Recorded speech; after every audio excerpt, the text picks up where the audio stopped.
Welcome to Scoop World Order. Ohio State escapes Rutgers 35-16. A game that was a little dicey in the beginning, but the good guys pulled away. Trey Henderson, the best player on the field, once again, was fantastic. Kind of carried the team. The Jim Knowles defense, the play of the game, the interception off of the Josh Proctor hit. I hope Proctor is okay. But the Jordan Hancock return was absolutely humongous for the morale, the momentum. The defense, 3 stops for 3 field goals early in the game. Again, Greg Schiano trying to stay in it. I think you probably got to go for it if you're playing against the Buckeyes. You know how they can score. 3 points isn't going to get it done against us. And the defense was fantastic. So we're going to get into all that. We're going to get into the statistics, the breakdowns. But first, if you enjoy this content, please leave us a like, click subscribe. Also, click that little alert bell. Shout out where you guys are watching from. Give me your game MVPs.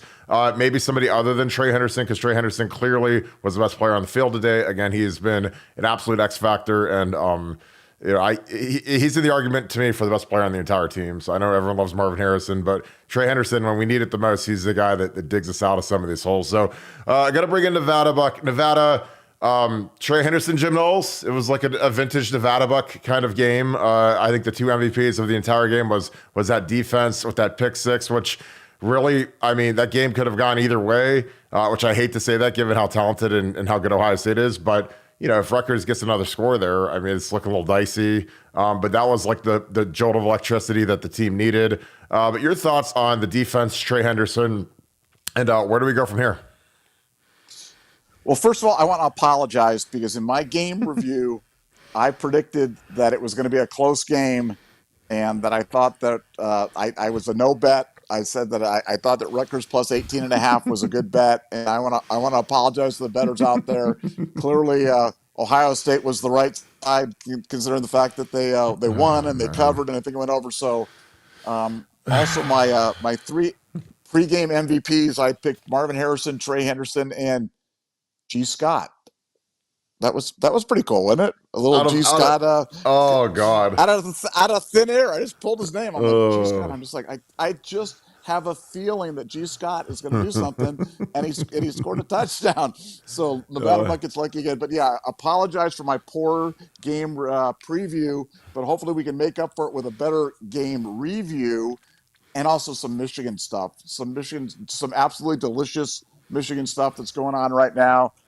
Michigan's in big trouble, man. They're in big trouble. This thing went way up the line. They know that.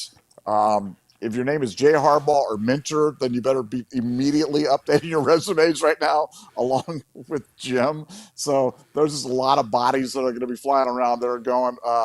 But as for the game, I said before the game, if we can just get out of Rutgers with a 1-point win, you will not hear a negative peep out of me. So you're not going to hear a negative peep out of me. We won by 1. We actually won by 19.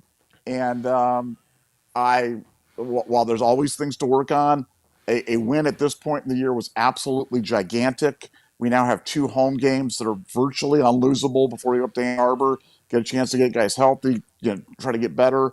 And and what can you say about Trey Henderson? I mean, I've never seen a player get more abuse than Trey Henderson got, when clearly, I mean, he's going to be the first running back taken in the NFL draft. Don't you do you think first easily? There's nobody even close to him in the country. Like nobody, not Audric Estimane. Guys don't have bigger numbers, but they don't have his raw talent and his ability. You know, I mean, it's kind of like when Adrian Peterson was hurt and he hurt his collarbone and he missed a bunch of the season his last year. Like he was still the best player in the draft, and he still was first ballot Hall of Famer and one of the top 3 or 4 running backs to ever play. So that's what Trey is. He's had some unfortunate injuries, but he's been really good. No, yeah, I went back and I hate to pull this stuff up, but man, we had posters literally starting threads saying Trey Henderson's the 4th best back on this team. And it's like, I mean, wow. Just wow. I mean, that kid is so good. He is so fun to watch, and he's so explosive, and just watching him dance. I mean, I'm telling you, he reminds me of O.J. Simpson. He reminds me of O.J. I know it's the 32. I know it's kind of that same running style, but boy, he just punishes guys when he finishes.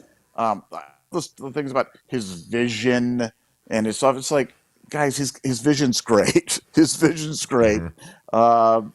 And he put on a show today, but how big was that that when Hancock made the play, or I should say Proctor made the play in Hancock, I was convinced they were going to go to the booth, they were going to call targeting, Targeting, and yeah, they were I going to know. pull it back. I mean, I was just, until we kicked the extra point, I was not feeling safe about that whole thing. I was just like, just please snap the ball.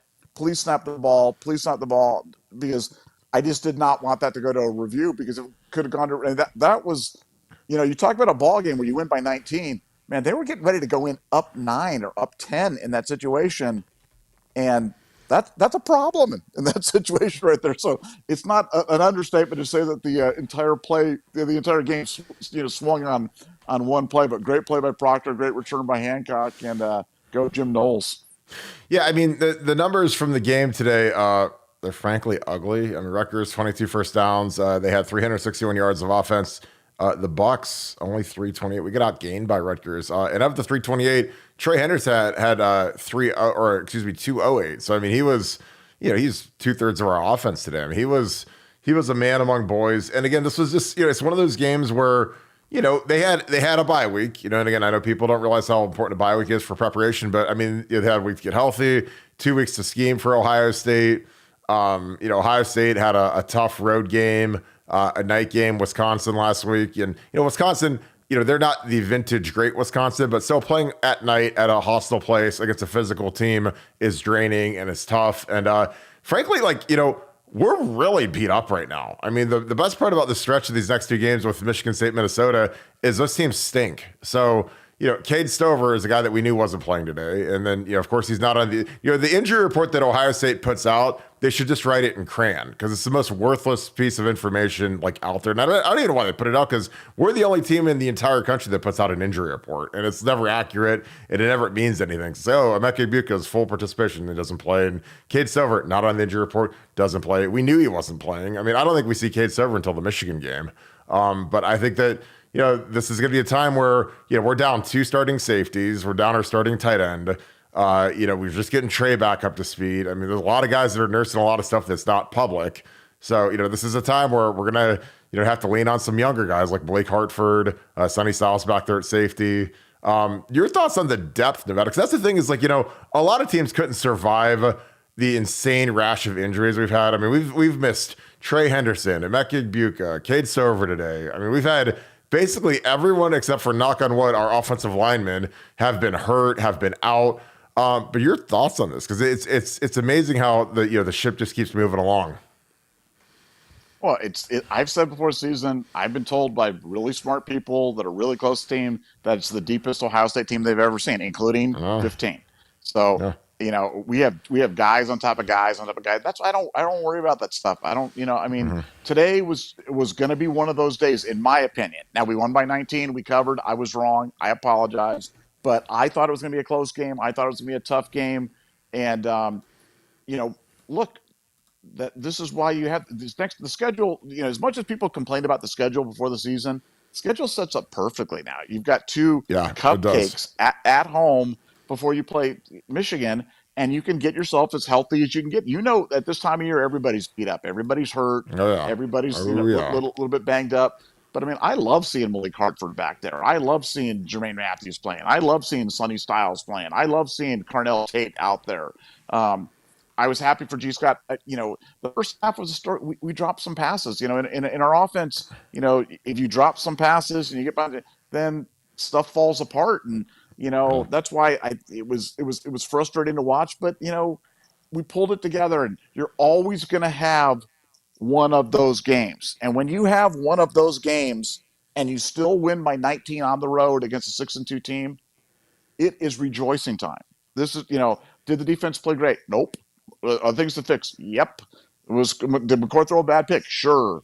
Was our clock management questionable? Absolutely. And we can go right down the line and call stuff, but we won by 19 points against a 6-2 team, who I think is pretty good. I think Rutgers is better than people think.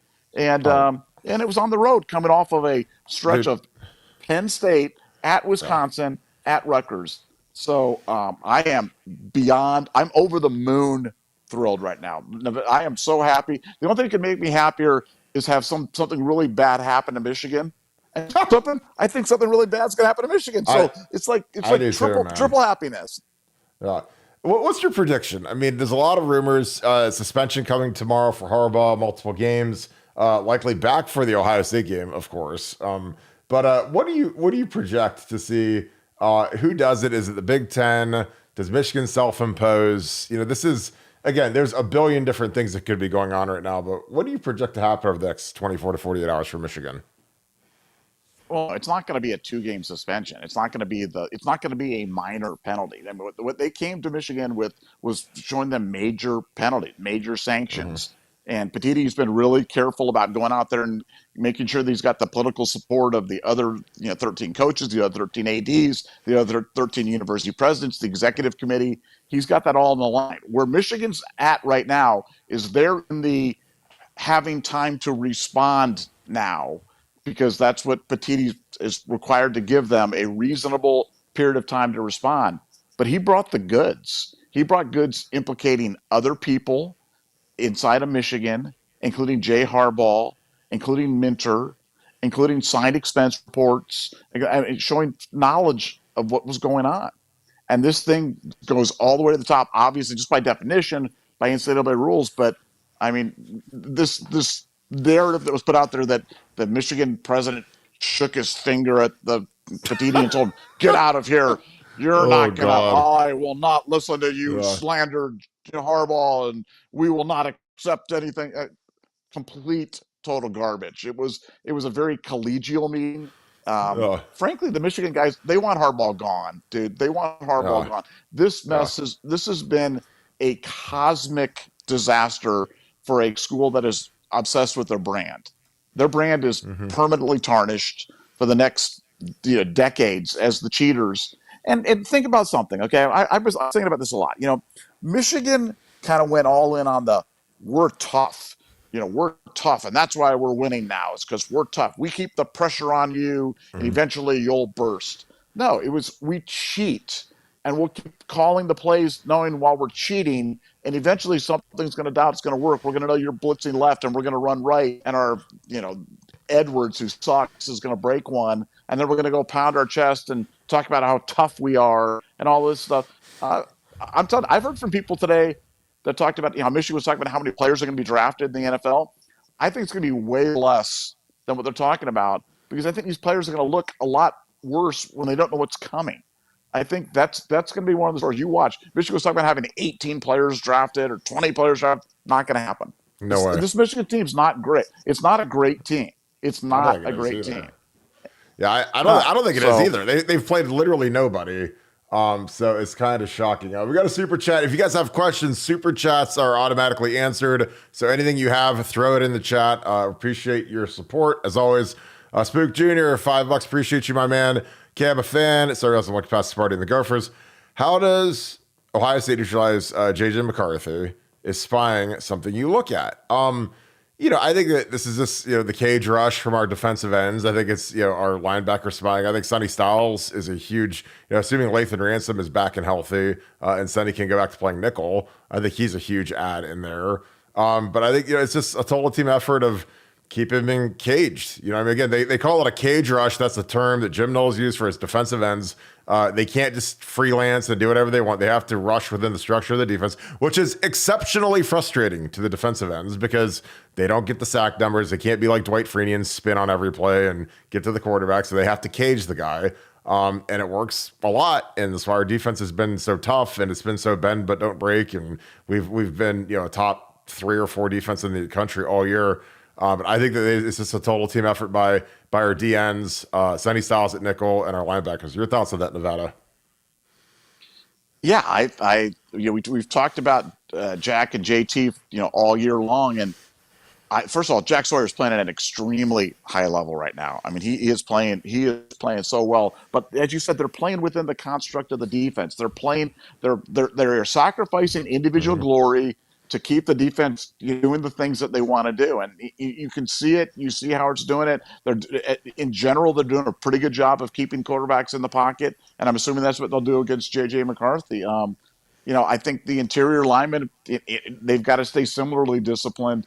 Mike Hall made one play today. I said I wouldn't say anything negative, but he took one play on that 3rd and 8 where they were running the ball, where they ran for the Mm-hmm. first down. Oh, yeah. Yeah. His effort on that play, was Not good. absolutely terrible. Not good. Yeah. Not good. And that I'm not sure how a guy that talented makes a play like that. But like I said, I'm not going to say anything negative. This is happy time.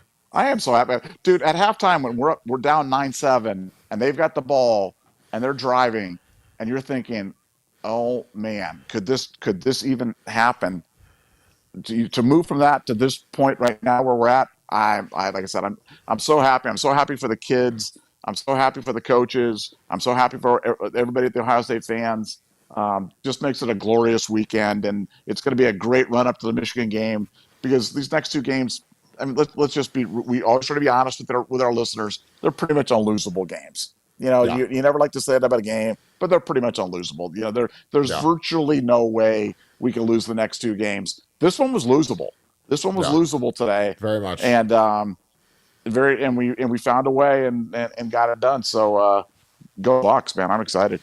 Yeah, absolutely. David, another super chat. Again, super chats out of Ganser. Appreciate you guys. Zamir, did Emeka not seem right? I didn't think he seemed right. It's time for Parker Fleming to go. I agree. I mean, again, our special teams, Ross Tucker was horrible as a color guy. And I don't like going in on offensive linemen, but he was really tough to listen to. But, when they say that, that was just like the punter freelancing and taking what was given. And again, Ryan Day came over and asked him what he was thinking. But, I can't imagine, and I could be wrong, and I hope that they come out and address that in the press conference. Does the punter have autonomy to just take the ball and run? There's no way that that's possible because you're not going to run something like that and not have any of your protection guys reach block to try to cut a couple guys off. And it was just a putrid effort. I mean, it wasn't even close. Our special teams they're going to cost us. They cost us the national championship last year. We missed a field goal. We screwed up 3 fake punts against Michigan and Georgia when we needed them the most. So again, I have no idea what Ryan Day is thinking with that, with keeping him, just because again he's a zero in recruiting and he's just not much when it comes to he's a poor special teams coach. That's a basic position. It's an easy position, and frankly, you should put a dynamic recruiter in that spot, and we've got one on staff. So. Again, I don't know what in the world he's thinking. We got another one. Nevada, your thoughts on that before we move to our next super chat? Well, just again, and I've said this before, but I'm a Green Bay Packers fan. Everybody knows that. 3 years ago, I thought the Packers were the best team in the NFL, a chance to win the Super Bowl. And their special teams were just bad every week. Every week they would kick off, punt return, anything. You would just hold your breath for something bad to happen. And Matt LaFleur would come out every week and be, no, I have full confidence in my guy, and it's great, yeah. We're fine. And then in the NFC Championship game, in a game that San Francisco had no chance to win, they block a punt, win touchdown, and we lose. And I just you hate to predict something bad like that to happen, but these special teams things happen every single game now. This is not an isolated occurrence. This is not a one-off. This is it's become a feature of the OSU team. Is once a game we did, and I understand the theory. We roll right every time we punt, so everybody rolls their coverage that way, or their punt block. So hey, how about you just run to the left? There shouldn't be anybody there, and he had blockers in front of him, or at least attempted to hold. So somebody else knew that he had made that call. So it'll be interesting to see how they try to position that. But that was no bueno. No, I totally agree. Zach, appreciate you, my man, for the 5 guys. Why do you make offense so hard? Trey is a dog after another season. Knowles statue now. It's funny. I put that in the game that 3 times. Build the Jim Knowles statue. If he beats Michigan, I'm serious. You got to build the statue. I mean, right now you can get it. You can put the down payment on it and order the materials. But I mean, that 3 stopping him for 3 field goals in that first half when our offense is just sputtering and dropping balls and just screwing around, and we stop him for 3 field goals. Then we come out and we get an interception return for a touchdown. So we actually score. So at a point, the offense had 7 points and our defense had scored 7 points, and that changed the game. Again, if Rutgers punches that in, I mean, again, do we have way better players? Yes. Do we have momentum? Yes. But that was the play of the game by far, because that team was a lifeless corpse. And most of the guys looked like they was the last place on earth they wanted to be. They're worn, they're tired. They didn't want to play a noon game in New Jersey. Everyone's bogging them down about the Michigan game already. I can tell. I've seen it. I've lived it. But that defensive play by Proc and Jordan Hancock, it changes the whole game. But your thoughts on that, Nevada? Well, let me just ask a question, because we haven't talked about. I hadn't heard this discussed. We haven't talked about this before, but we've talked about Ryan Day gets a pass last year for the Michigan game. Does Jim Knowles get a pass last year for the Michigan game? The fact that they knew what was coming. I mean, to me, he does. I mean, to me, it's like that was a game that was won with a couple of big runs at the end where they ran away from our blitzes, like they almost knew exactly where the blitzes were coming from. So yeah, I think he does. And look, he's been great this year. The defense has been great. Were they perfect today? Nope. Did they give up too many drives? Yep. Did they give the ball up to? Did they give 22 first downs? Never good. But they won. And I don't care what team you are playing in the history of Ohio State, you always have one of those games or a few of those games or three of those games. And this was just one of those games. And so you can't look at the stats. You can't do the comparative scores. It's not the transitive property where A is B and B beats C and A beats C. It doesn't work that way. It's every game is a unique occurrence, and you just got to be happy when you win it. And we found a way, and we did it. And we did it when we were down a few pints, when we were missing some guys, missing some key guys, but got a lot of depth, no excuses, next man up, and we got it done. Yeah, I agree. We brought power back. We hadn't ran this in years, and now all of a sudden we're starting to run power. Nice skipple by Donnie. Again, this is really good by everybody. I mean, it's good back block, good seal, good by Fryer. I'm as critical of G. Scott as anybody on this earth, but this is actually a really good job by him on the end. This is a tough block. This is kind of the block that you have to be able to make if you're a tight end, an inline tight end. I played with one of the best guys in the history of Ohio State at making this block, Ben Hartsock. He's the reason why I won a national championship running. We ran this play probably 700 times in 02.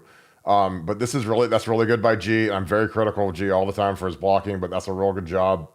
And again, this is the type of play that you need. This is an attitude play. This is a double team. Matt Jones is an absolute tank in the middle. I know people don't talk about him enough. He's not a five-star guy like Donnie, but Matt has been very, very strong in the middle. He's a guy who moves people. Once he locks onto them, they're basically dead. Our guards have yet to give up a sack this year. That's a stat nobody talks about because everyone's concerned about run blocking. But we're going to go through some of these plays that I really liked in the first half. Another super chat. Appreciate you, Tater Buck.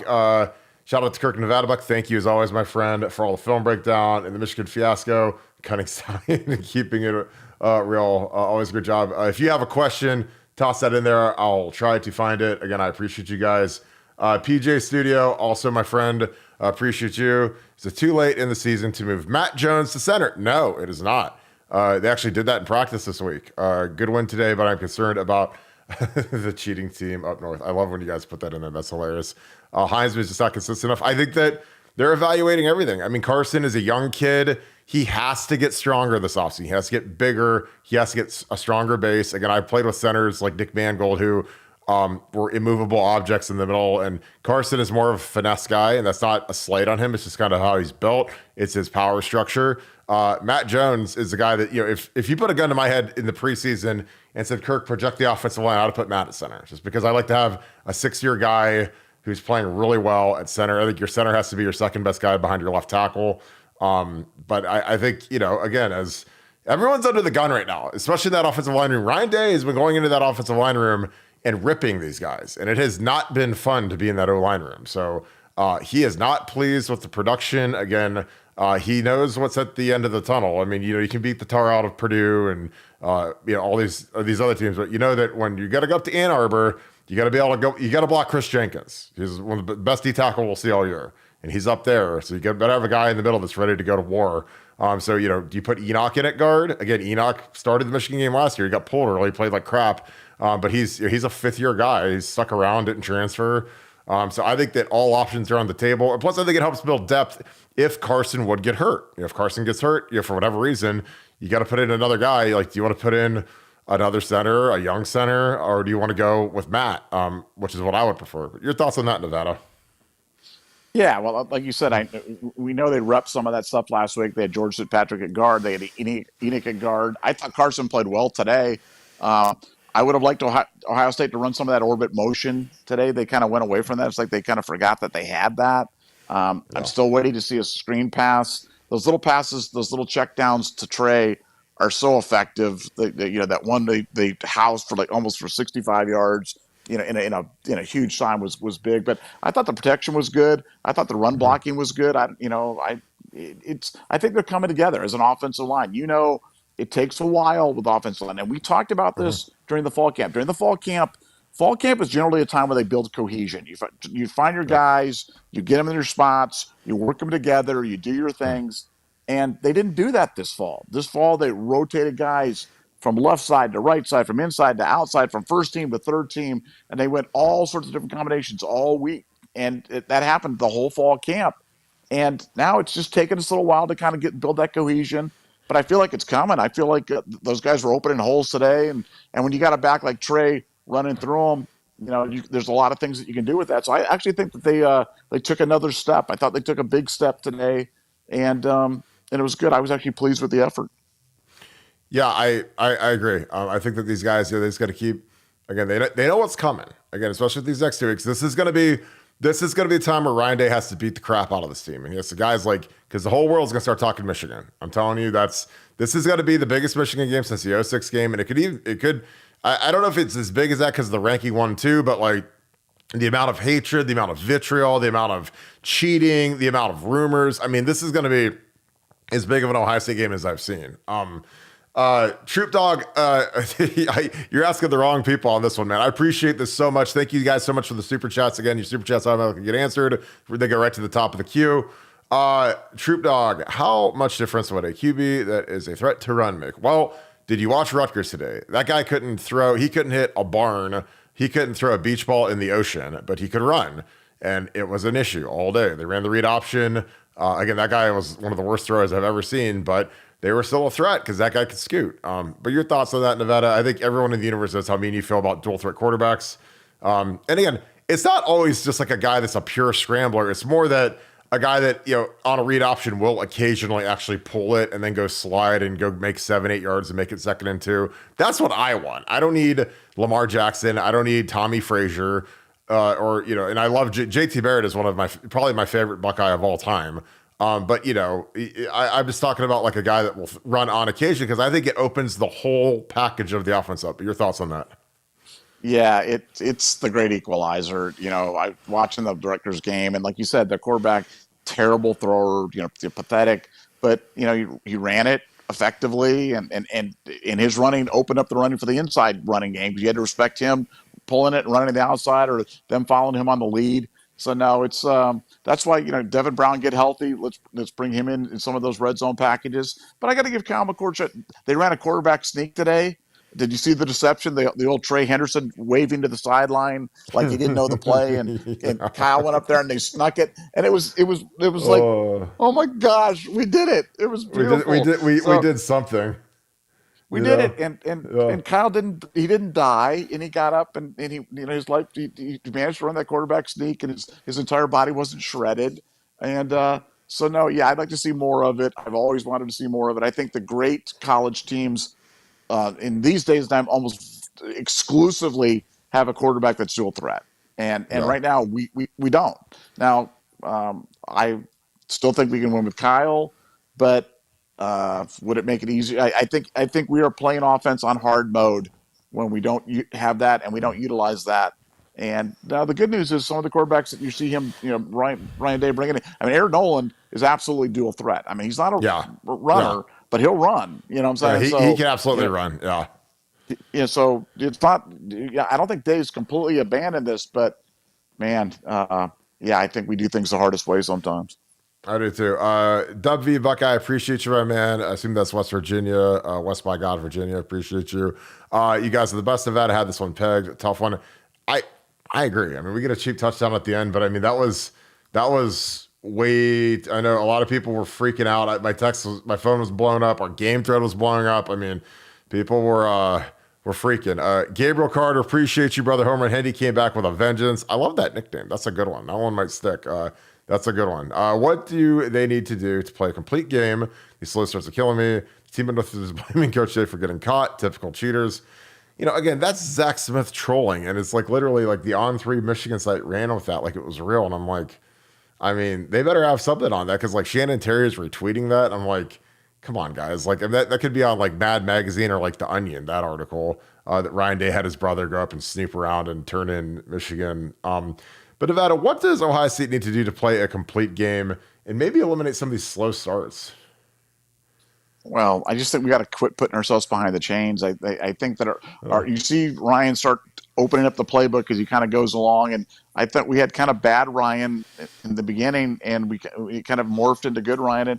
And Kyle, Kyle, here's what I'll say for Kyle McCord. Kyle McCord had a tough first half. Obviously, a bad pick, was plagued by a couple of drops, no question. The pass he threw to G. Scott was perfect. And, could have been a 20, 30-yard gain, chain mover. Instead, we're 3 and out and punting. But, he's had an uncanny knack for being better in the second half and moving the thing and making some big throws. And so I give him credit. That kid hangs in there, and his second half performances have always been better. And that's really a tribute to him and really, a tribute to, his ability to kind of pull himself together. But in the first half, man, we just got to be executing. I just think Ryan's got to be willing to open up the playbook a little bit earlier, do something. When you see a team pressuring you like that, like when's the last time we ran a screen pass? I mean, when's the last time? Never.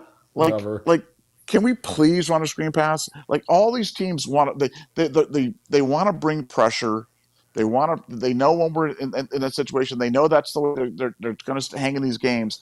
Just punish them once or twice for the screen pass. You've got the perfect guy to run those two with Trey. Just slip him out, slip a couple blockers in front of him, let him do his thing, man. Like you'll see NFL the Packers, and again, I hate to keep talking about the Packers, but I watch them a lot. They'll run 5, 6, 7 screen passes a game. They screen the heck out of that thing. I mean, come on, Ohio State. Like you guys can do it. I know you can do it. I know you listen to this stuff too. Run a screen pass. Do it for Nevada, please. Yeah, I agree.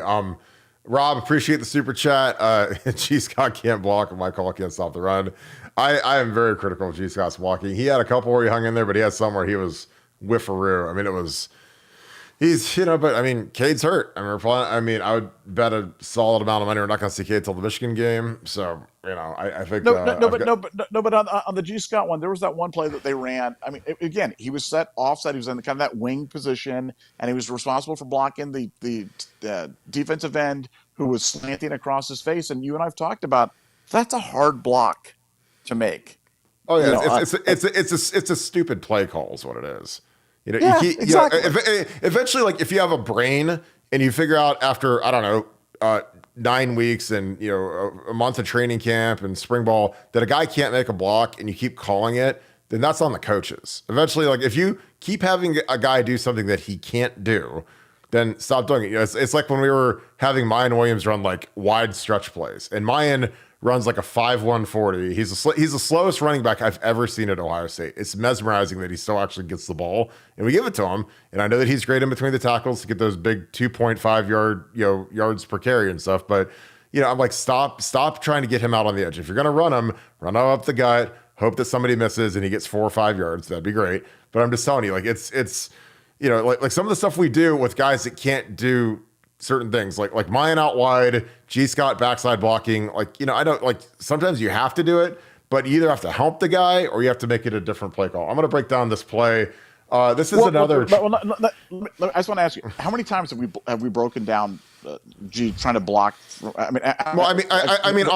Honestly, G is the worst blocker I've seen. I mean, but they keep having him do it because he's a former receiver now. So I mean, he's trying to learn it. He's not, he never blocked in high school because he's a wide receiver. And again, it's he's trying, but I mean, he's just not good at it. And again, I could try to go do a windmill dunk, and I'm not going to be real good at it because I'm not a good dunker, So, but if they keep asking me to do a windmill dunk, it's not going to be real pretty. So, again, he's all we got right now. And again, I don't understand. Again, Jelani, I don't know what's going on with Jelani Thurman. Again, obviously he's a freshman. I've seen freshmen struggle, be on the struggle bus, trying to learn the thing. But that's the guy I would try to have block because he's 6'7", like 255. He's the guy that could destroy guys. But obviously there's something not clicking there because he's not playing this year. And then we have, Bennett Christian and, a bunch of other guys that are in year 2, 3. and they're not contributing at all. So, I mean, we're bringing out Patrick Gurd, and this is not anything against Patrick Gurd. Patrick Gurd's a walk-on, and he's ahead of 3 scholarship tight ends. So, to me, that room needs to get their act together. Other than, I mean, Cade's an All-American, but he's going to be gone till Michigan. And again, he's gone after this year. So, I mean, Jelani Thurman's the guy that I'd say, hey, Jelani, do you want to go earn a letter this year? We need you to block the edge. You're 6'7", you're 255. He's our most physically imposing tight end by far. He's the guy that can handle a defensive end. And I would just have him go work with the offensive line every day and work on drive blocking. Got another super chat. Gabriel, appreciate you, my man. We are shout out to you guys for the great post-game shows. Appreciate you all the way from Portsmouth, Virginia. Love it. I'll forever agree with Nevada. Well, he's going to love to hear that when he says we need to throw the ball on first down, especially with Hendy back. Nevada, you've been the biggest proponent of throwing to open up the run. I think it's the most obvious thing in the world, but you've been on that bandwagon for a long time. Talk a little bit about what that does, because I agree with you. Because I mean, when we throw it and it's less predictable, and then it opens up and we have that 2nd and 4 or whatever, I think it's huge. But your thoughts on that? Yeah, well, it just like our predictability, we have been doomed. Our offense sputters by predictability and scheme. That's it. It's not bad players. It's not, oh, the offensive line stinks, or, oh, these guys, that's good. It's always predictability and scheme. And when we become less predictable and we scheme it up correctly, then we give Kyle easy throws where he can see stuff. And he had guys open, like wide open today. And when we go to pass on first down, we're not running those predictable into the, kind of the masked fronts, then we can actually move guys. And the offensive line moves guys, and we're creating holes. And you look at the stats today. I mean, it wasn't bad. We just didn't have the ball a lot today. Now, some of that was a function of the fact that Rutgers was running the play clock down to 1 every time.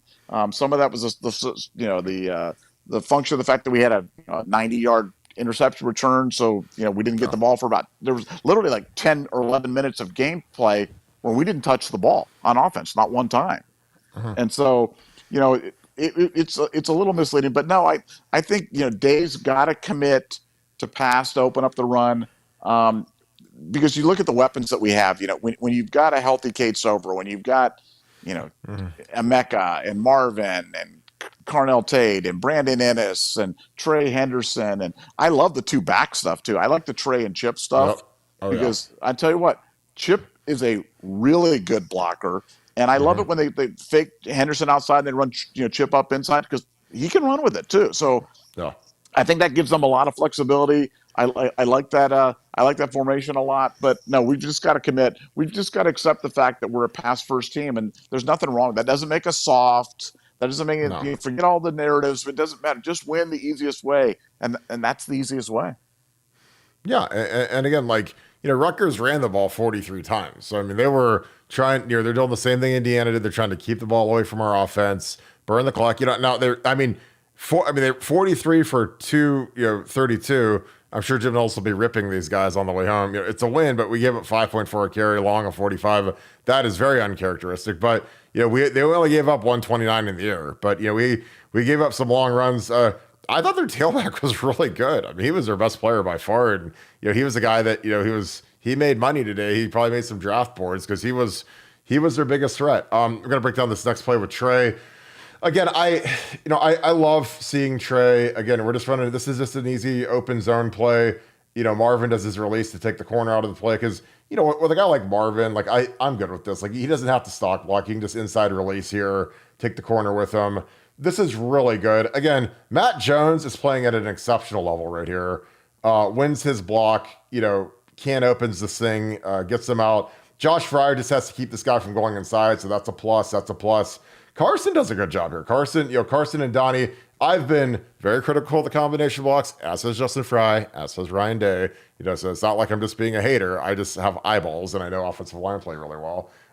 So Carson and Donnie do a good job working here. And Carson does a really, really nice job of getting up to the front side. That can get real hairy because you gotta squeeze it between 300-pound dudes. You gotta wedge up in here and get a piece of this guy just to get him out of the road. G does what G can do, kind of gets in the road a little bit. I wish he'd finished that a little bit better. I wish that he'd be more physical, Jimmy Josh on the backside. But hey, with Trey, again, the guy that has no vision, according to some of the dumbest message board posters on earth who are no longer on Buckeye Scoop, thank God. Look at the vision, look at the speed, and again, that's just free money, dude. I mean, he's shot out of a cannon, and and people can flame me. I don't care. And I know Marvin Harrison will get drafted higher, but Trey might be our most valuable guy because when he's in, the offense is cooking. Because I thought Rutgers was really good. I think Greg Schiano is a fantastic football coach. And people can say, oh, the defense sucked in 2018. And I just think they were just misaligned with Alex Grinch, who was awful, and Schiano's running the show, and they just weren't aligned as the coordinator and co-coordinator. But anybody that can make Rutgers bowl eligible should be a first ballot college Hall of Fame. Because when he left Rutgers, they went right back in the toilet bowl. And then when he came back, he progressively made them better and better. Like when Chris Ash coached Rutgers, they were as bad as like Akron. They were like the worst team in all of 1A. I mean, they were 130th in the nation in offense in 2015. I'll never forget that. So I think Schiano does a great job. But your thoughts on that and just Trey. I mean, again, watching Trey, and again, people, for the love of God, enjoy watching Trey because we only got a handful of games left with this kid, man. He's a special back, and he's not Ezekiel, but he's maybe a tier right below Ezekiel in my eyes. Go ahead, Nevada. Well, yeah, it's funny because I was going to ask you where, look, it's hard to compare eras. It's hard to compare times when guys used to regularly get 30, 35 carries and things like that. And the way they use Trey is, different. It's different in 2023 that it's been in there. But where do you put him on the, Ohio State's had some great backs, but in my eyes, is he better than J.K. Dobbins? Clearly. Yeah, is he better than Mike Weber? Yeah. Is he better than Trey Sermon? For sure. Yeah. He's really good. He's really good. Like I said, is he Ezekiel? No. Who was? Ezekiel's definitely on the Mount Rushmore, but Trey's right there. He's special. Had he been in a situation where they gave him the ball more, where he got regularly 20, 25, 30 touches, I think his numbers would be obscene. But he doesn't. If he played in my offense in 2007 and he got Beanie's carries, he'd win the Heisman. I'm just being real. If he got 30 carries a game, he'd win the Heisman. Now he might break down, but that's the kind of ability I think he has. Go ahead, continue. Sorry. No. He's a guy that's he's had some injuries, but when he's right, man, he is special. And the stuff about the no vision and stuff, it's like, oh my gosh, yeah, that just made my head hurt when you see that stuff. Because it's like, man, the kid was playing on 1 foot last year and trying to get it out, and it was hard to watch. I felt bad for him because I knew how much pain he was in. Anybody who's had plantar knows what I'm talking about. I've had plantar, and it was hard to walk. It was hard to literally walk, and I can't imagine playing football on that. As much punishment as these guys. But think about the position. I know linemen are tough and stuff, but you didn't finish every play with two guys laying on top of you, pounding you into the ground. You know what I'm saying? Running back is hard, man. Running back, you know that at the end of every play, there's going to be 2 or 3 guys. One guy's going to be chopping at your legs, and 2 guys are going to be pounding your body into the hard turf every single play. And I have respect for all the running backs. Frankly, I don't know how anybody plays the position because I just think it's a brutally tough spot to play. But Trey's a good one, and I'm going to enjoy him. Yeah, I totally agree. I'm going to break this counter down. Again, this is, and again, I'm not trying to come off the top rip on G, but this is close to splitting. Now we put 19 in, so Trey's getting a little breather here. So we run our little counter pull, and then you're pulling our tight end, and a tight end pulling is tough because you never do that. You do this. This is the only play you'd ever do that on. So he whiffs, but this is, let's talk about the good. Josh Fryer has been excellent this season. Josh and Matt have been really good on the right side, and really the O-line has been pretty good. I know a lot of people are scared, and if you're scared, go buy a dog.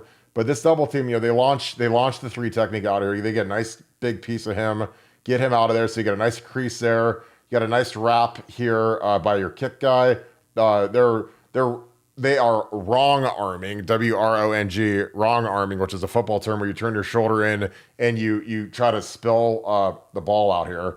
So, you get a wrap here. And this is something that, this is tough on G because I don't know how much he repped this live in practice. Scout team, you never get a good full speed look. So he's expecting this guy to get kicked out and he's going to come up in here.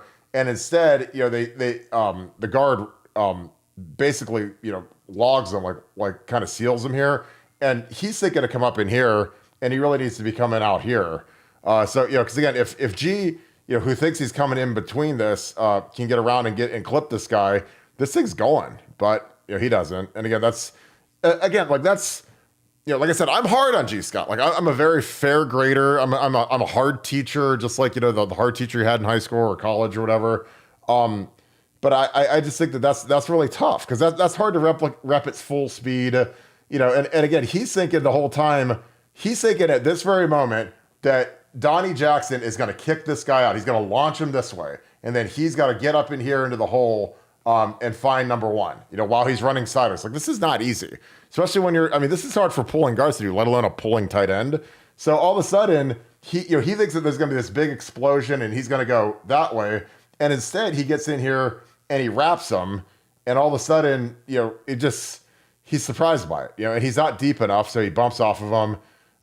But even still, if Chip could read this a little bit better, he could balance it. But again, this is in a millisecond's time. You have to make that decision. But again, it's a football play. We got some yardage. Again, I like the double team. I like the combination block. Again, I've been very critical of the combination blocks, but you see the movement here. You see this double team right here to right here. Josh Fryer gets a really nice piece of him, bounces him good. The guys stood right up. Matt Jones is finishing him. He's got to come to format and get this linebacker.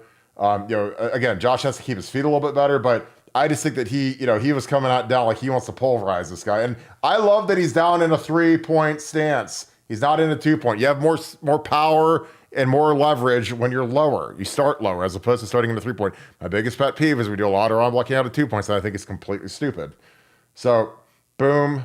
He just has to keep his balance again. But I like the force that we're coming off with on the double teams. Because again, with a play like that, the most important part of the play is moving the 3 technique. Same with power. You got to move that down guy. If you don't move him, if the double team doesn't get movement, the play's dead. Your thoughts on that, Nevada? Because again, I think the running game is coming along, and a lot of it has to do with Trey Henderson being back. Well, I just, and again, maybe, not maybe, you definitely can explain better than I can and maybe explain to why I'm seeing what I'm seeing.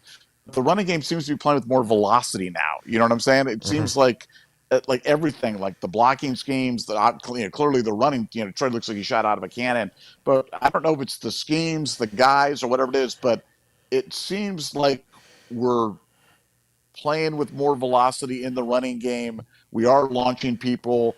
We are getting in the hole, quicker and easier.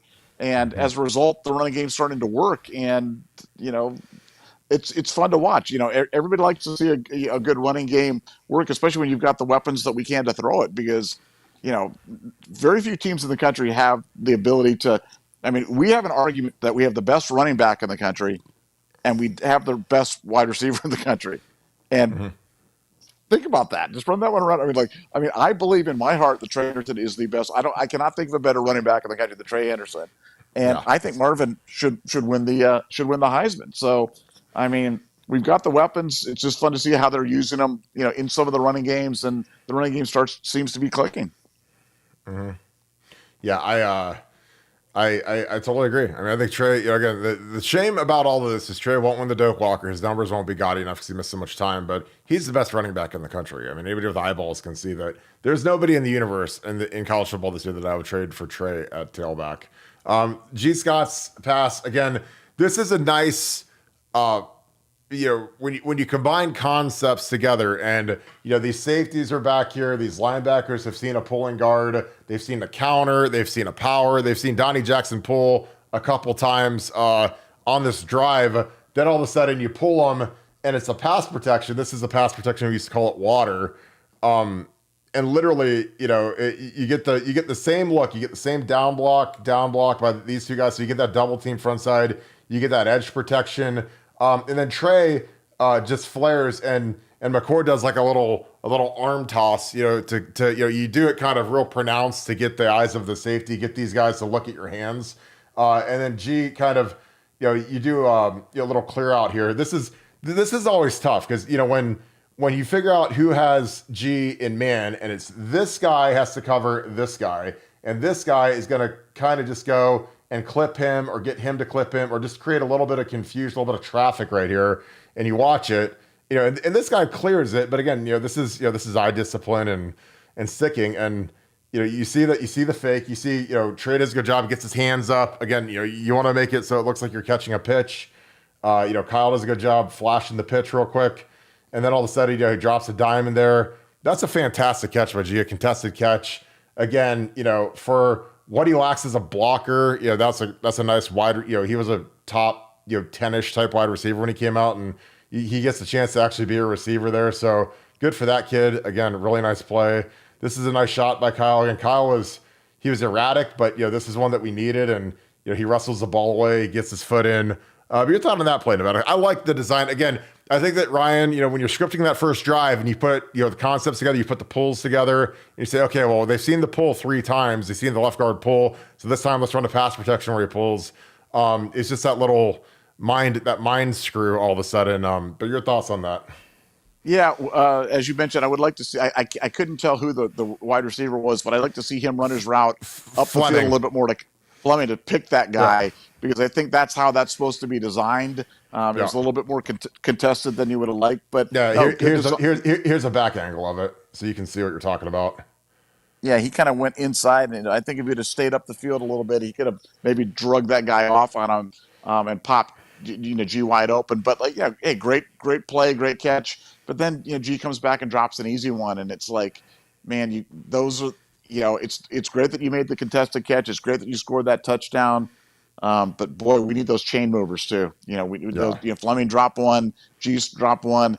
The wide receivers are too good. And hey, we as a result, we got more Carnell Tate. And I'm always a big fan of more Carnell Tate. Carnell had some big catches today, and there wasn't a lot of them, but they were at important times. And I like seeing them out there on the field. I love our entire wide receiving core, and wouldn't mind even seeing more Ennis.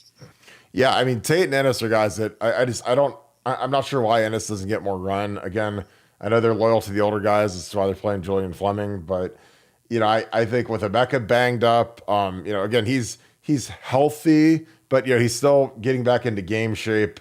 I think you gotta keep playing Ennis. You gotta keep playing some of these young guys. Again, that's why, I was saying, I know that I'm sure there's a reason why Jelani Thurman's not playing. I'm sure there might be something internal going on. Again, whatever. But, if you want an edge blocker, he is an absolute monster on the edge. And again, give him a role. Say, Jelani, you want to get the ball? Go set the edge. Go set the edge because who he reminds me of is your boy from, he's with the Bears now, but he was with the Packers, Mercedes Lewis, 6'7", monster. He's on year 20 in the NFL because he can set the edge. He's been doing it for, since he was at Long Beach Poly, in 2001 or whatever. I mean, he's been in the league forever and ever and ever.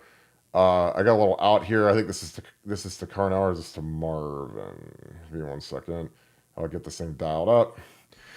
Got a little out route here. Again, I like these easy little throws for our guys just because this is Mech. This is to Mecca. So, this is just a nice, easy little out cut. Again, 3x1 into the boundary. This is a good job. Again, this is a nice run fake. Our guys are coming off good and hard here on the play action cell. You got the little inside zone cell right here. Again, this always cracks me up because I always wonder, if the referees are paying attention and they want to call the downfield thing. Because, when we throw this, we got 2 guys that are, again, that's 3 yards. And again, I hate that rule. I think it's terrible. I think that they should get 4 yards before they actually call it. But, this is one where it's right on the edge of it. And, but, they don't call it, which is great. Again, that's kind of why you run these, this isn't really an RPO. This is just kind of a play action, but this is a really hard sell play action because they're telling these guys, hey, get down here and show that run look because, if they're not going to call that, then keep running this protection because it really makes it tough for these guys, And again, it's an RPO look, but it looks like it's a straight pass, but they just do a good job of selling the fake. But your thought on that, Nevada? I love RPOs. I think they're impossible to defend. I think RPOs are exceptionally tough on offensive linemen just because you have to stay, you have to come off the ball and kill a guy, but then they say, oh, well, don't go all the way downfield because we might throw it. But your thoughts on that? So we used to put in some of those, and I'd be like, I'd tell the guys, I don't know how I'm supposed to coach you, and you're supposed to come off on a linebacker, but you're not supposed to go down the field with linebacker is. But your thoughts on that? Well, look, there's RPOs and then there's RPOs. I wish that we were running real RPOs. I mean, Yeah, real plays where it was a yeah, run, pass, option, RPO. Yes, I yeah, do. We show RPO action a lot, but they're yeah, predetermined calls. So, do I wish that we'd call more? Yeah, it goes back to our earlier topic about the quarterback running just occasionally. So, in a yeah. situation like that, where in a real RPO situation, he'd be having an option to do the inside run to the running back. He'd have the option to throw the pass, or he'd have to keep it himself and go out the backside. And if we were doing that, I'd probably fall down and cry and we started showing that earlier this year. We did that against Purdue, and I think Kyle being, a little, his ankle being up, and Devin Brown being on the sideline, I think, Ryan gets a little cautious with those quarterbacks. But yeah, I love RPO action. I wish we'd run more of it. Yeah, I totally agree. I want to break this sack down because this was an interesting look. So, we give up the sack here. One comes scot-free. I think this is on Josh Fryer because he takes a second to hunt. He looks in, and Josh is in a tough spot. 'Cause I think the way that they're pointing this, because if Trey was a freshman and a new guy, people, that Ross Tucker thought it was on Trey, but there's another guy coming out here. So these guys are working here. He's got the C gap, B gap. He's here. This guy comes cross face, and then he has to go 1 to 2. Who's the most dangerous? So you do MDM, most dangerous man, and then Trey's out here on the edge because there's a guy coming out here. So this guy's showing up right here. That's Trey's guy. So if he was a freshman and didn't know his assignments or was a fruit fly, then I'd say Trey's got to come across here. But if I know. Again, there's a lot of ways you could have fixed this. Like you could have done if you're willing to get real correct, you'd say, hey Trey, you come over here, you take this guy, then we're going to do a full slide and everyone's going to go out a guy. That's the best way to do it. But if you get caught in this, you've got. I mean, really, because this shouldn't be a sack. Like we've got they're bringing 5 and we have 6 blockers. But I think Josh Fryer, because this 14 guy ends up peeling and Josh doesn't block anybody. Josh should be sifting and he should take 1. Because you got Trey on this edge guy. Again, I think that's how it's set up. But again, I don't know the call. I'm guessing on what previous pass protections we've ran would be. But again, that's just a mental error by either Josh or Trey, depending on what they call it. Again, Trey's got, he's got his arms up. So I don't know if he missed the call, but if you want to do this correctly, to give, if this is really Trey's guy and you're Kyle McCord, you say, hey, Trey, jump over here and align there. So you actually have a real shot. Because you don't want Trey to come across here sideways and he's going against a big linebacker and he gets cranked right into Kyle. That's how quarterbacks get their ACLs torn.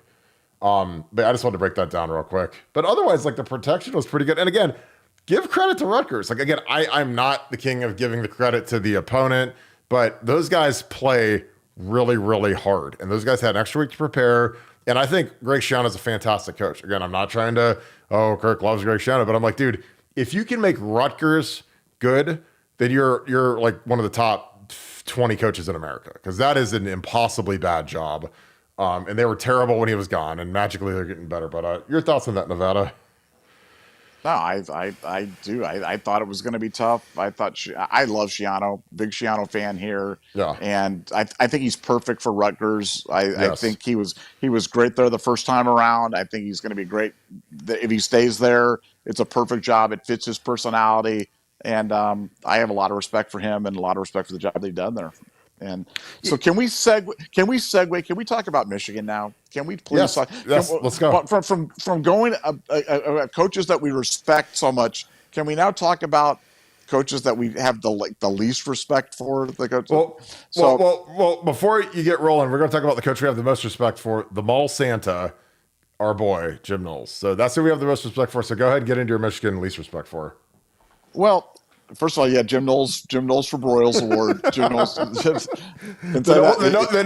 There are so first-class tickets on the Knowles Express. They have the lay flat seats, right? Yes, indeed. But no, For Michigan, I'm, we had the Oracle came out with a nice update today that while I was sleeping, Of but the course. Oracle came up with it was last night was tough. Went to a playoff football game, got in late, but no, it was a great update regarding what's going on right now with Michigan and with the Big Ten, and I'm just telling you, people were piling on the commissioners. They're saying, "Oh, he's weak, he's soft." Like, guys, you guys let this thing play out. The concern was that if Petiti just came in there and suspended him out of hand, and that they would go to a Michigan court. And I didn't really understand all this. Oracle needs to give a little more flavor on this, but that he could go to a Michigan court and get an injunction and then still be able to coach.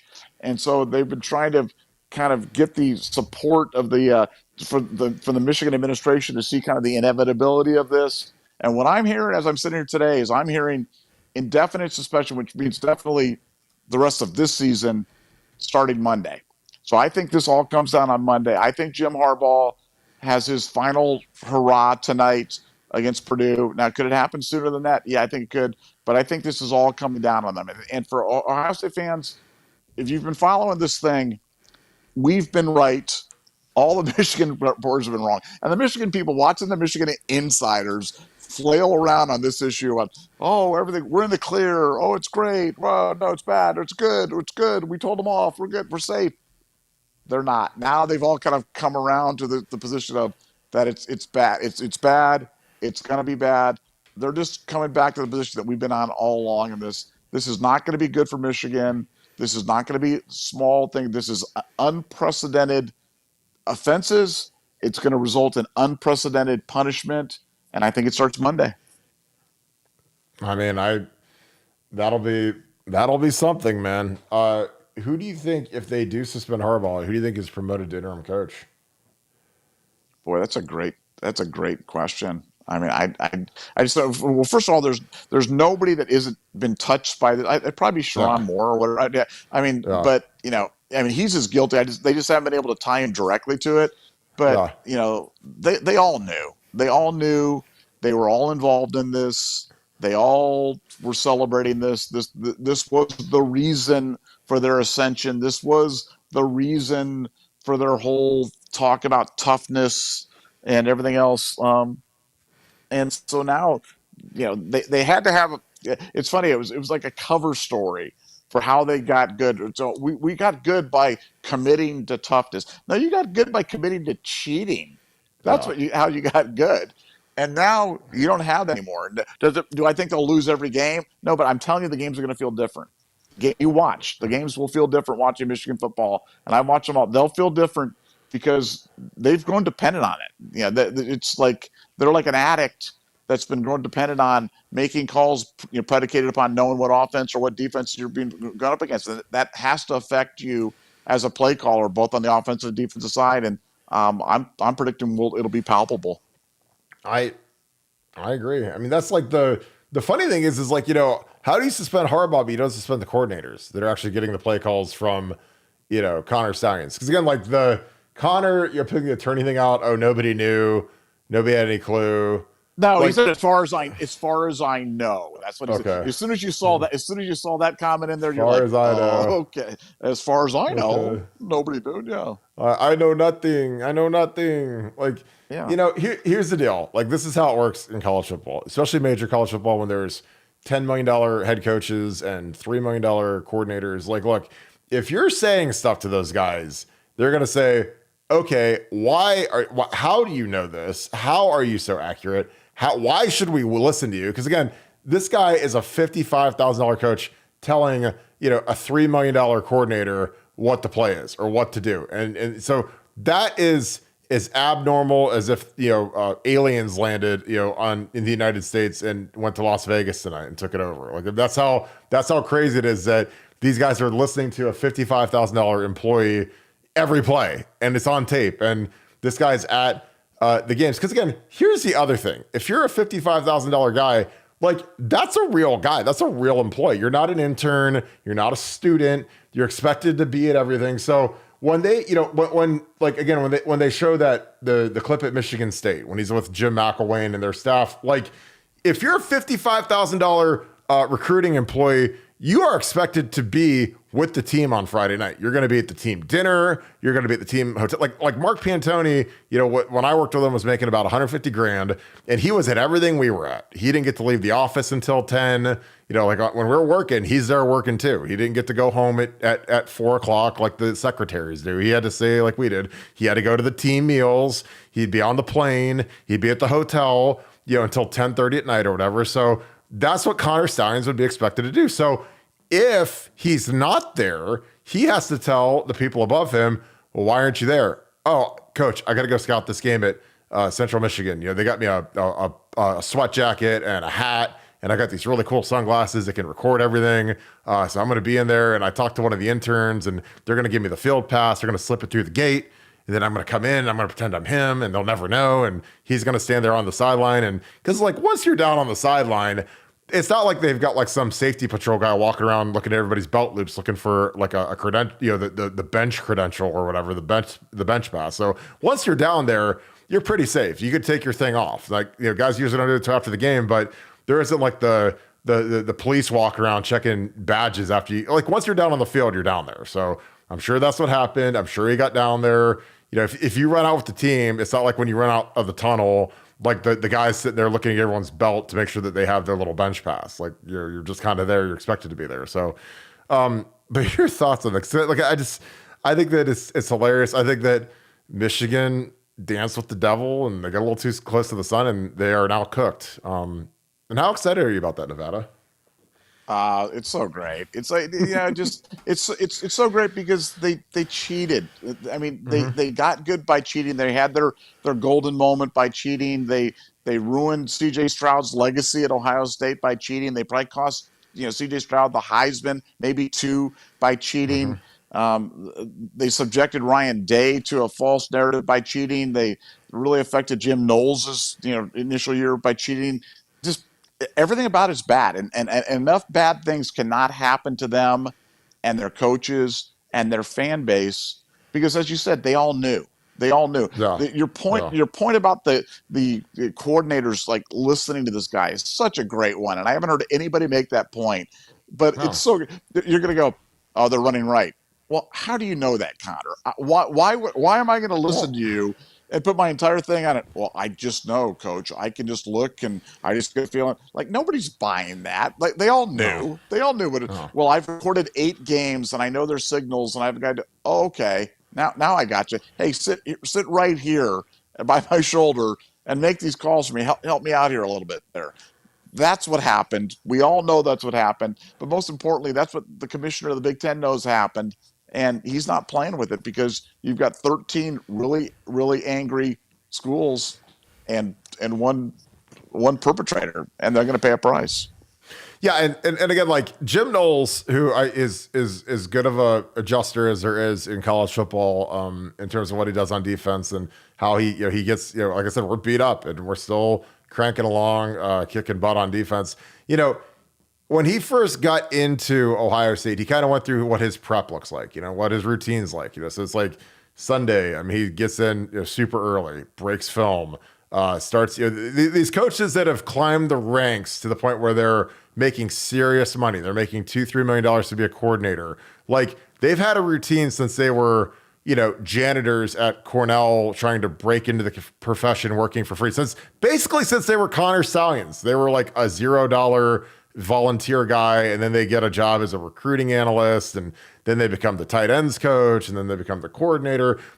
So they have a process that they follow. Monday, okay, I get in the office at 4. I break down red zone stuff. I break down first and second down. I break down, what they do in the run game.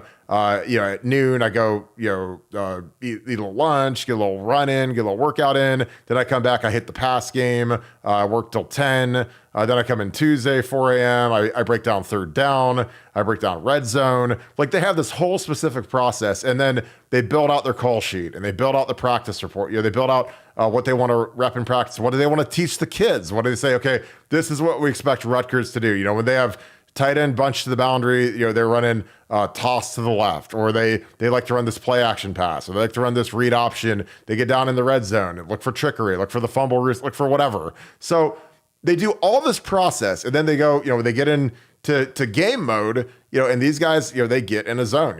Some of these guys take Adderall, some of these guys smoke a corncob pipe, they eat their vegan tofu, whatever they got to do to get in that zone to lock in and really call a good game, they do. So when they're doing all this, and it's something that has worked, where they've worked up the ladder from Duke to Oklahoma State to Ohio State, and then all of a sudden you're doing it and you're locked in and you're doing a good job, and you've got some $50,000 a year kid saying, "Hey coach, it's a run left," and lo and behold, it's a run left. "Hey coach, they're passing it. It's play action." Oh my God! It's eventually, when you're a guy like Jim Knowles, or you're one of these guys, you how do you know? What are you doing? Oh, okay. And you could either say, again, coaching is a slimy and as greasy of a profession as there is on earth. And, some guys are going to be like, dude, you can't be, we're going to all go down. We're going to go down with the ship. Or if you're desperate, like Michigan was, because again, 3 years ago, Jim Harbaugh had to take a pay cut to say he had to go from $8 million to $4 million. And then he interviews with the Vikings on signing day, the Broncos. He's had such erratic, insane behavior that it made you think something like this, something crazy was going on up there, that a guy like this would be trying to jump ship despite the massive success that they've been having. The coordinators are jumping ship despite the massive success. The OC's fired in the middle of the night. And that's what it was. This little dude is picking all this stuff off. And those guys were that Jesse Minter, or whatever his name is, he went to the Ravens on the first thing smoking. He's at Michigan for 1 year. He saw what this kid was doing. And he got out while the getting was good. God bless that guy, because he saw what was coming. But your thoughts on that dialogue, Nevada? Because that's the thing, man. These coaches, they've got routines, and they are not in the mood to hear some intern tell them how to switch something or something going on, unless that guy has got it dead to rights. Go ahead. Yeah. I've just never seen an intern have that kind of access to coaches in ever. Game. I mean, in history, ever. And I watch a lot of football at a lot of schools, a lot of things, and I've just never seen anything like it. So it's such an outlier. And for fans who think, oh, everybody does it, no, not like this. This is completely different. It's a completely different level of deception. And for Michigan, it was a great run. They were able to kind of right the ship and make themselves relevant as they were kind of circling the drain. But man, it's all coming down now. It's all coming down. And like I said, when you see even the biggest Michigan loyalists are kind of accepting the fact, the inevitability of what's going to happen to them, it's going to be bad. There's just no way. There's no way around it. Oh yeah, and you think about some of the D coordinators Ohio State's had. We've been blessed with some of the greatest defensive minds in the history of college football last year. We had Mark D'Antonio, as good as there's ever been. He was unbelievable when he had that stretch in 2002 when we won the national championship. Do you think Mark D'Antonio is going in 2002 when we're winning every game 14-10 or whatever, and we can't score, and he knows he has to hold teams under 20 points or else we're going to lose?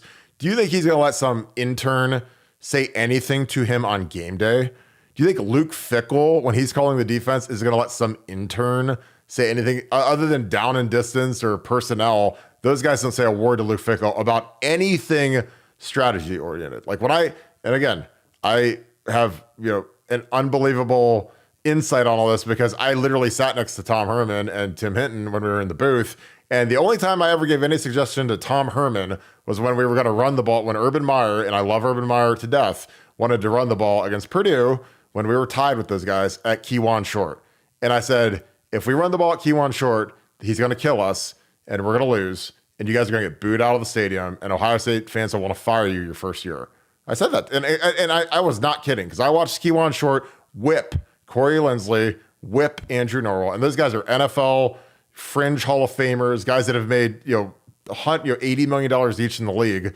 And Kewan Short made $80 million too. And he was killing those guys that day. And Urban wanted to run right at that guy. I was like, dude, call anything in the world, because he's the only guy that I've seen this year that we can't block at all. He's killing us. So don't run at him. And we ran the little hide play to Jeff Hireman, and we won the game, and they got to write books about that season. But that was the only time I ever gave Tom any insight, because again, I'm a GA. Tom's making $1 million. He doesn't need to hear from a guy who's making 17 grand. I'm just being real. And I know my place. And so does every other intern. when you're one of those guys and you're on thin ice all day, you're not trying to fall through the ice because you have a suggestion to some guy that's been coaching who's forgotten more about football than you'll know for another 10 years. So again, I gotta show this. This was probably my favorite play of the game. I searched for it for a second. Again, Trey Henderson, the guy, again, we've had some of the dumbest takes of all time. Trey is going to go down to the Hall of some of these people are in the Hall of Fame of stupid takes, and thank God a lot of them are not on Buckeye Scoop anymore. But, he presses it here, and this is the thing I've always loved about Trey is he drops this boom right here, and this is what electrifies a sideline at a road game. You drop that boom right there. He doesn't skid, he doesn't run out of bounds. He's got to get to the sticks, and he drops the hammer on him. So you just be, oh yeah, he's soft. Oh, he's, whatever. He's not available. This dude runs really hard. And again, when I watch this, that's the kind of thing, and then he gets up, talks some trash. I love that too. But like when you're blocking for that guy and you're these guys on defense and you're these coaches and you watch this dude drop the boom, that is the stuff that on the road, when you have to manufacture your own energy because you have no crowd there, that is what makes him special. And that's why I love the kid. Your thoughts, Nevada?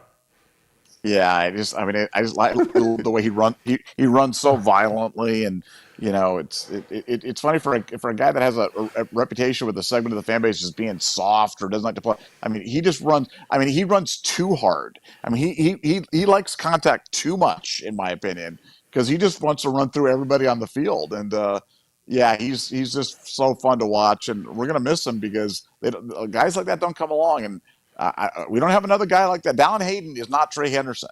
No. I'm just telling you. God. Oh God. I mean, like Dallin Hayden's a nice little back, and he's good, and he's fine, and I'll cheer my little lungs out for him. But he ain't Trey Henderson. I'm just telling you that. No. So, the vision thing is my favorite. Because he has no vision. Like the press right here. Press to the hole. If you don't have vision, and again, we've seen. God bless Master T. Fantastic kid, very Christian kid, all that. But he would have ran right into the backs of these linemen for 1 yard. He presses it here, takes a peek, and then he hits his jump cut, and he just veers right here, And again, he goes and gets the money right here, all this green grass, and this guy's coming for him. And again, for a guy that's soft and a guy that doesn't want to play and all this other stuff, and he's I've heard all this trash about Trey Henderson, and he just goes and sells out and just drops the boom on this cat. Like again, I love that. Again, this is something, he could go run out of bounds. I've seen guys in year 3 run out of bounds. They save themselves for the league, and Trey didn't do it. And again, I know Marvin is going to get drafted higher than him. I'm sure he'll get more postseason accolades. He'll be a 2-time All-American just because, he's played all year. He's been healthy. But Trey, to me, could be more valuable than Marvin. I know that's absolutely crazy. But, when you have a Mecca and Carnell Tate, the drop-off from Marvin to, 2 and 3 being, Mecca and Carnell, and even Cade Stover when he gets back, to the drop off from Trey to, we've been running Mayan and everybody else, Chip, Dallin. Like, I think that's a much more substantial drop off. Yeah, your thoughts on that? We can get ready to wrap this thing up. This has been a really good show. Appreciate you guys.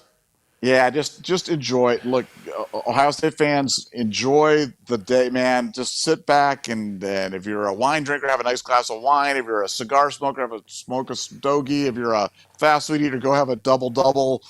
Just enjoy days like today where we took care of our business. We can watch everybody else in college football struggle or do whatever they got to do, and we can wait for the hammer to drop on Michigan because it's coming, boys. Winter is coming, and it's coming soon. So. Stay tuned. Yeah, I totally agree. I think it's going to be fantastic when that comes. As always, we appreciate you guys. This wraps our pregame show. We might be back a little bit later, but again, we're going to be on BuckeyeScoop.com. We're going to dive on there, get our articles up for our recaps of the game. Appreciate you guys as always. If you enjoyed the content, leave us a like, click subscribe. Also, click that little alert bell. You'll get an alert every time we go live.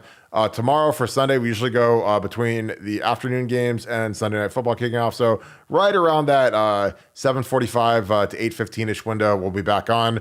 There might be a big update coming from Michigan. So appreciate you guys as always. I hope you guys have a great night. Go celebrate that win. Go have a great dinner. Enjoy yourself. Watch some college football. The good thing about these noon games is you get the win out of the way. You get to relax the rest of the afternoon. So I hope you guys have a great day. Shout out where you guys are watching from.